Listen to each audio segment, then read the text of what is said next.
श्री गणेशाय नमः। आइए सुनते हैं करवा चौथ की व्रत कथा। एक साहूकार के 7 लड़के और एक लड़की थी। एक बार कार्तिक मास की कृष्ण पक्ष की चतुर्थी तिथि को सेठानी सहित उसकी 7 बहुओं ने और उसकी बेटी ने भी करवा चौथ का व्रत रखा। रात्रि के समय जब साहूकार के सभी लड़के भोजन करने बैठे तो उन्होंने अपनी बहन से भी भोजन कर लेने को कहा।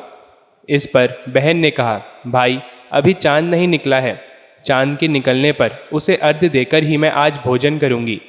साहूकार के बेटे अपनी बहन से बहुत प्रेम करते थे।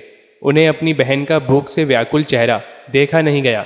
साहूकार के बेटे नगर के बाहर चले गए और वहां पेड़ पर चढ़कर अग्नि जला दी।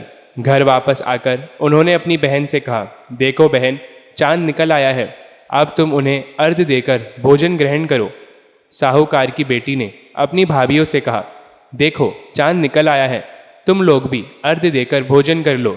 ननद की बात सुनकर भाभियों ने कहा, बहन अभी चांद नहीं निकला है, तुम्हारे भाई धोखे से अग्नि जलाकर उसके प्रकाश को चांद के रूप में तुम्हें दिखा रहे हैं। साहूकार की बेटी ने अपनी भाभियों की बात को अनसुनी करते हुए भाइयों द्वारा दिखाए गए चांद को अर्घ्य देकर भोजन कर लिया। इस प्रकार करवा चौथ का व्रत भंग करने के कारण विघ्नहर्ता भगवान श्री गणेश साहूकार की लड़की पर अप्रसन्न हो गए। गणेश जी की अप्रसन्नता के कारण उस लड़की का पति बीमार पड़ गया और घर में बचा हुआ सारा धन उसकी बीमारी में लग गया।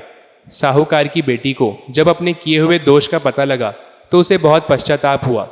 उसने गणेश जी से क्षमा प्रार्थना की और फिर से विधि विधान पूर्वक चतुर्थी का व्रत शुरू कर दिया।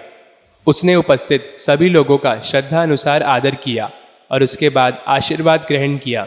इस प्रकार उस लड़की के श्रद्धा भक्ति को देखकर एकदंत भगवान गणेश जी उस पर प्रसन्न हो गए और उसके पति को जीवन दान प्रदान किया।